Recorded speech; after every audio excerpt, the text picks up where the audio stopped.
Well, hello everyone, Texie88 here and welcome to another review. And this time I'm taking a look at a game called Strike Force Cobra on the ZX Spectrum, released by Piranha in 1986. Now, I just happened to come across a YouTuber whose name escapes me now, and he happened to give this game a bit of a whirl, and the premise of it sounded quite interesting. Essentially, an evil genius known as the rather imaginatively named The Enemy has developed a computer system that can hack into defense computers worldwide, and he and he's kidnapped a whole group of top computer scientists from around the world and imprisoned them, and is ordering them to help him out with his global domination of them. And as a result, World Leaders created an elite strike force named Cobra, who has to enter the enemy's fortress, bypass its defences, and locate, attack, and destroy the main computer. And you actually alternate control between the four members, and the four members you can actually pick from the 8 shown here. And in that YouTube clip I saw earlier today, he seemed to be saying that these are actually based on people who worked for various magazines at the time.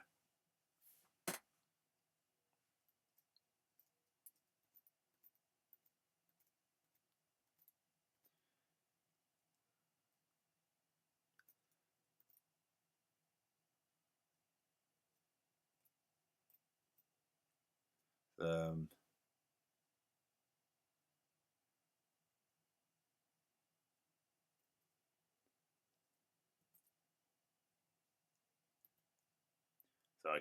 that's the info about the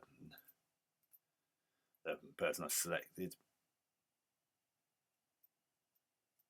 Yeah, I'll select. That's Cobra 1 I've picked. Now to select my second member of my elite squad. Let's try Viscova. Selected expert in electronic surveillance and weapons system fluent. Yeah, she sounds like a promising selection. Let's give her a whirl.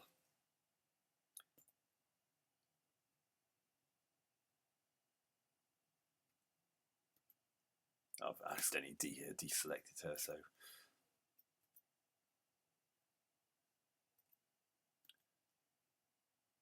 extensive experience with computers. Yeah, that sounds like a good plan. McWatt, expert in hostage rescue techniques. Yep, that sounds like a good balance of skills to have. Right, now I select attack, and then my mission is underway.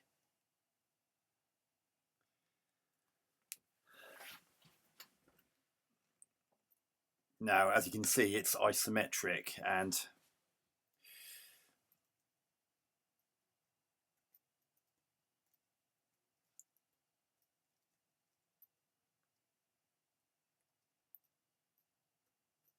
you can jump, you can crouch, and you can actually, if you hold down crouch, you can actually walk around while doing so.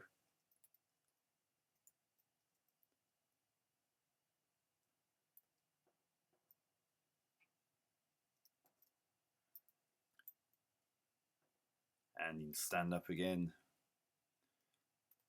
Oh, you don't have to hold down crouch. And to open doors, you can actually kick them open like this. Well, some doors you can't. Obviously, that's one of them.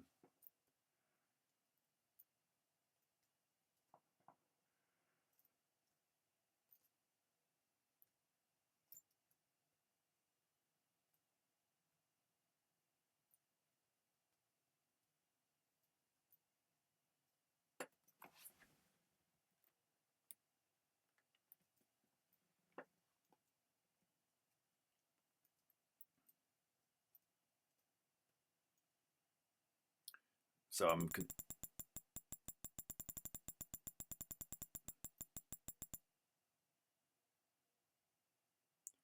So I'm controlling one of my 4 people here. How can I kick this door open, I wonder? Yes, I can now go in here. Slows down a bit when there's some other movement on the screen though, which is a bit of a pain.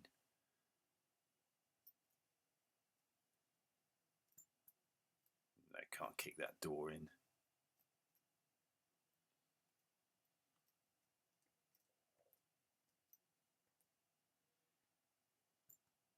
That one I can though.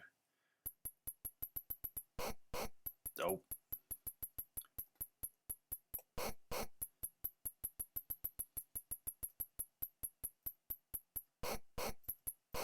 Oh. I better get him out of there because he's taking too much damage. You can see the damage marker. You can see the damage marker in the bottom right corner.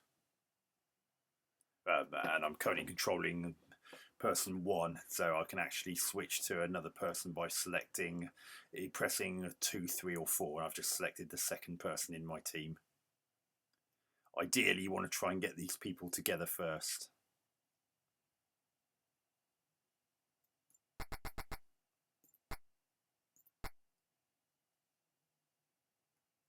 And as you probably guessed, there's a time limit for all of this, and that's that number 769, 78, 67 that's above the life markers of all. And you've got unlimited ammo. I can't seem to do anything with this particular person at the moment.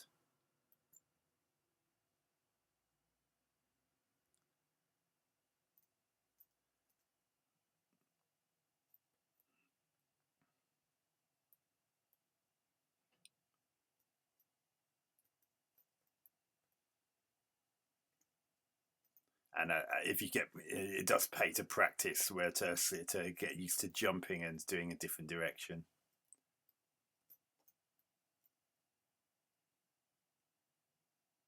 And you can press 5 to give us a status report.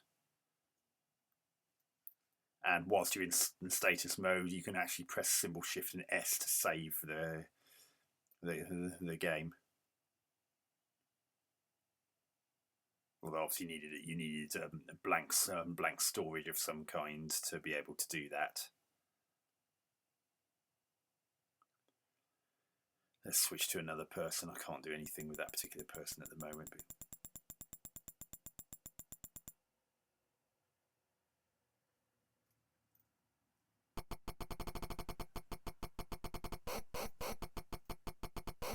Okay, so I can't touch tables for some reason.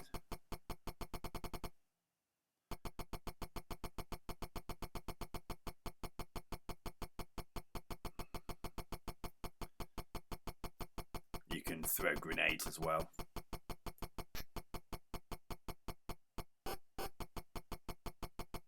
And you press cap shift to do that.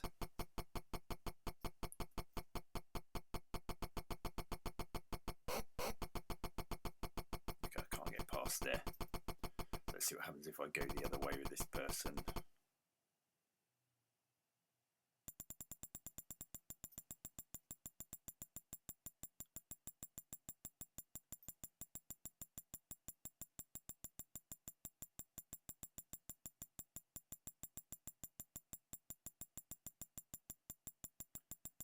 And let's try the 4th person.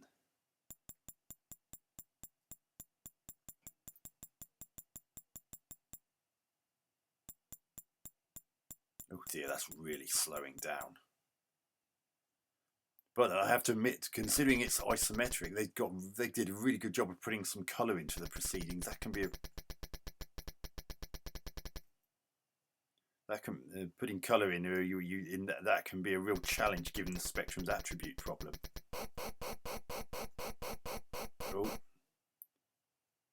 I wonder.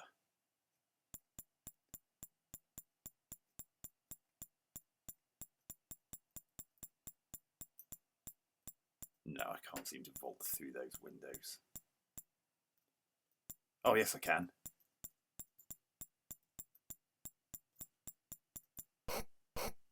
But I can't open that door by kicking it. Some doors have to be opened via alternate means.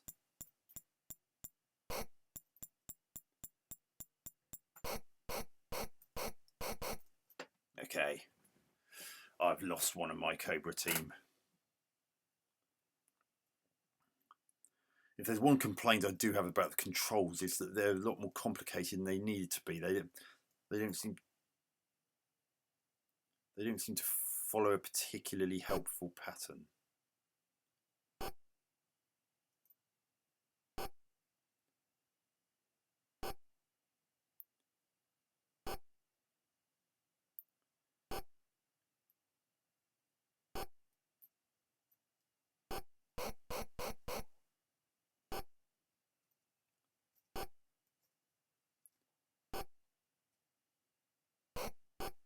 Oh, took a hit there.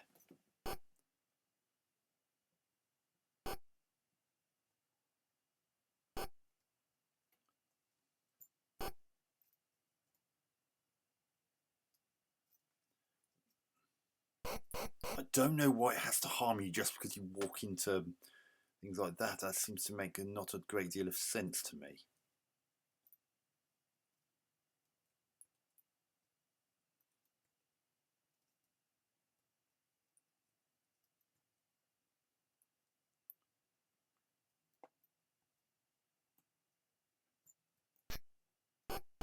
Oh.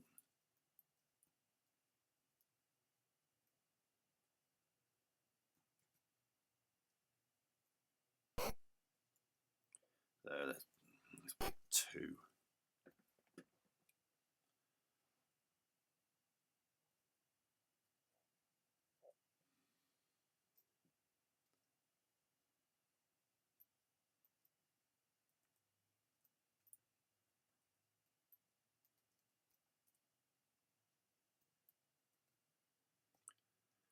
Yeah,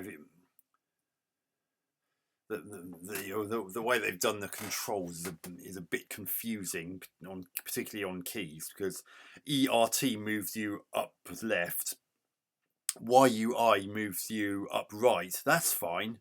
However, HJK moves you down left and DFG moves you down right.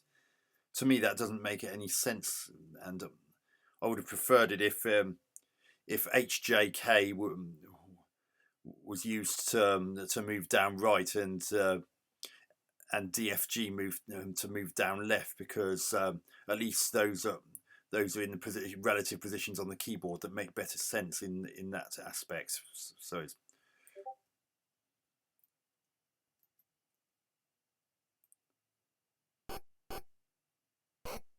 oh, took a hit there.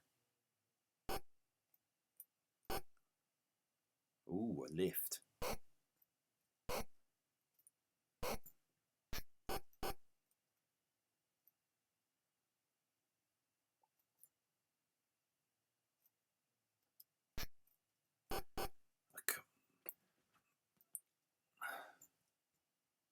Oh, there I am.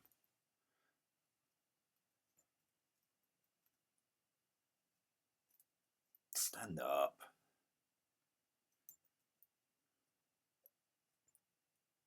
That was a fire.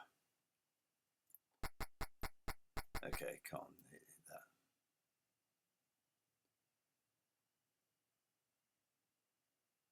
See if I can throw a grenade at it.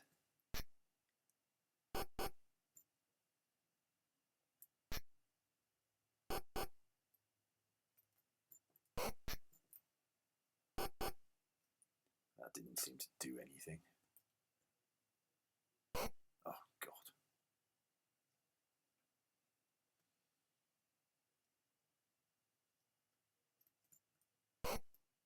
No, I can't kick that door open either. Back up, here we go, I guess.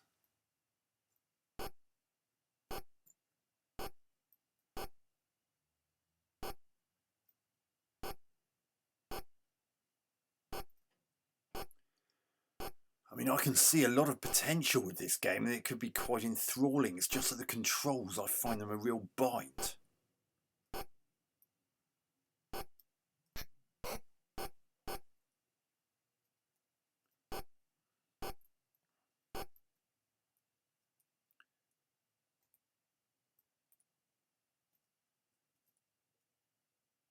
Okay. So there is a little bit of overlap when switching from one screen to the next. So that's actually the same window I just dived through. Let's dive through this one then.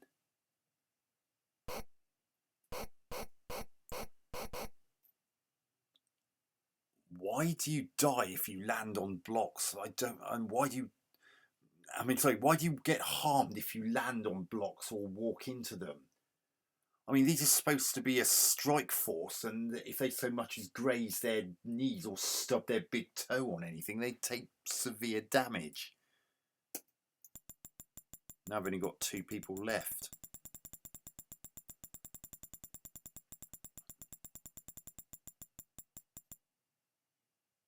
Right, let's see if I can kick open this door. No, of course not.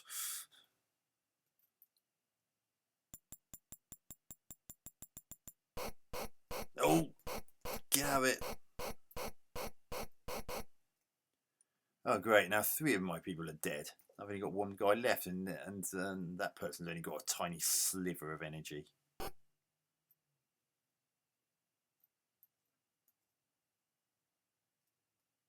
Oh, what the hell? Okay.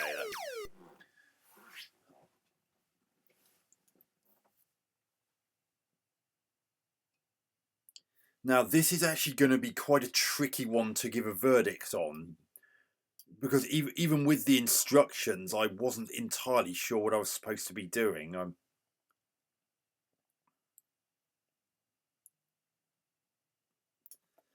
And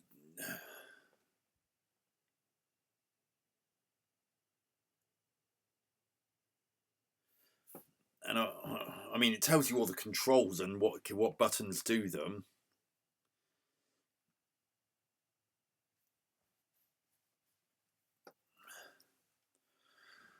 But it still doesn't tell you a great deal. I mean, I actually had to figure out for myself that the dive was to actually get through windows, like I eventually figured out.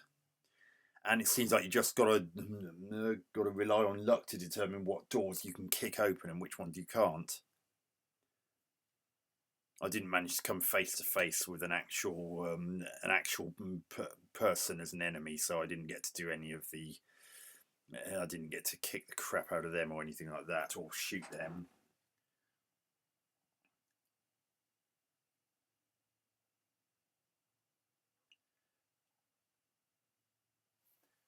And I do like the idea that if you just sort of get one person to leap around like a blue-ass fly, that they'll eventually get tired and will need a rest. I like that idea. That's for a game from 1986. This has actually got some real potential.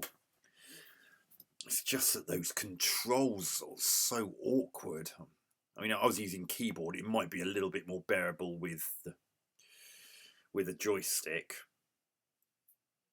but I wasn't able to get that to work, unfortunately.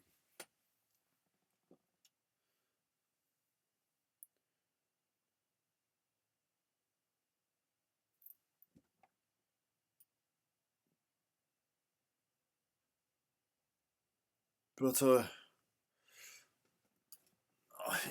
as I said, this is going to be a bit of a tough one to give a definitive rating on. I mean, it's clearly one of those that you have to really invest in it to get the most from it, especially if you want to, especially when trying to master those rather complex controls.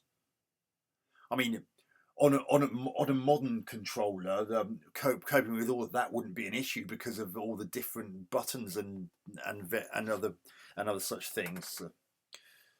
But when you are forced to use joysticks that only catered for a single fire button and therefore had to use even joystick in conjunction with the keyboard, there's part of me that thinks that maybe this was a bit too ambitious, not because the computer couldn't handle it, but more because the controllers on computers in those days simply didn't have enough fire buttons.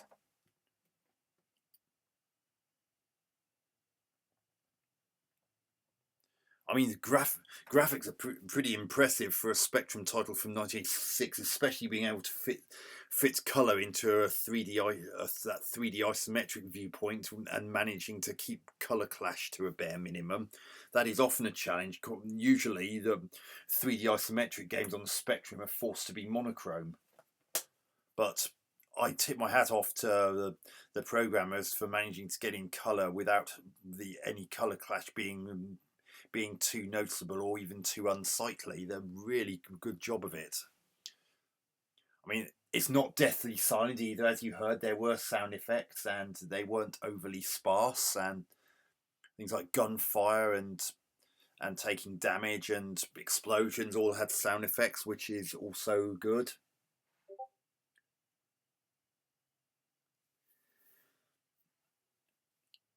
I mean, it's just the gameplay and those controls that are a bit of a problem, and I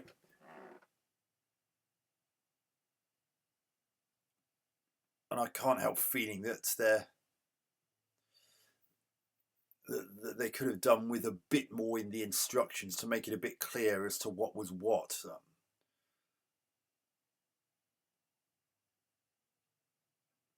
I mean, it says, for example, if you're badly injured, seek out and use first aid facilities if you can. That's all very well and good, but you need to have an idea of what they look like, so you know to keep an eye out for them, so so you know where you need to go in an emergency if a particular member of your squad was exceptionally low on energy.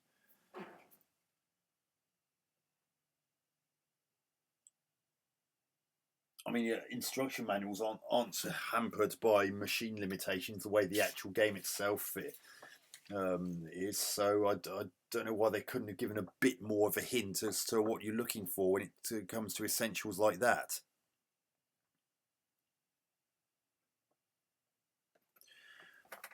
So I'm going to be a bit generous and give this game 7 out of 10.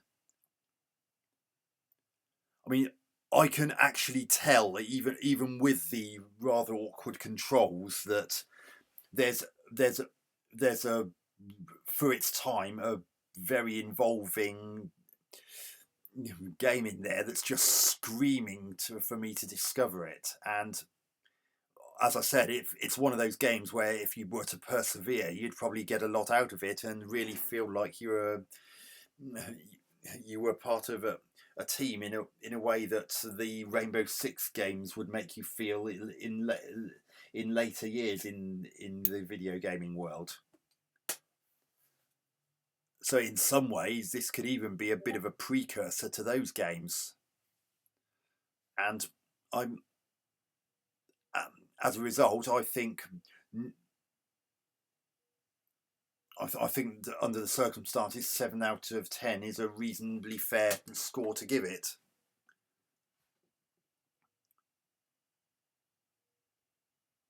I mean, if you have invested the time and have really enjoyed it and feel that seven's a little bit too mean, then then so be it.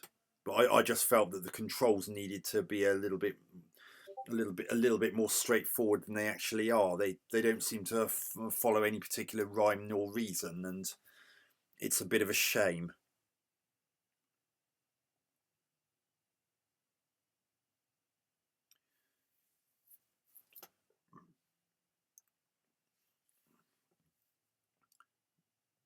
So I know it's not exactly the most informative review I've been able to do thus far, but I'm hoping that people watching this video can see the potential in this game that it seems to be hinting at. I mean, being able to dive through windows and being able to crouch and leap about the way you can in a game from 1986 is quite an accomplishment considering the very small memories compared to the consoles and computers of today.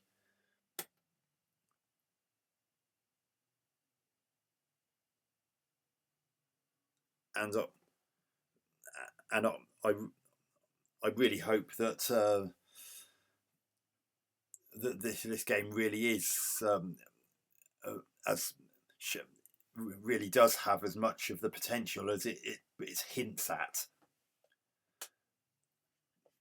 Nonetheless, despite my somewhat wavering review of this game, I hope you still enjoyed the video nonetheless, and will still continue to find interest in my channel. And I hope to catch you on another video soon. Texie88 out.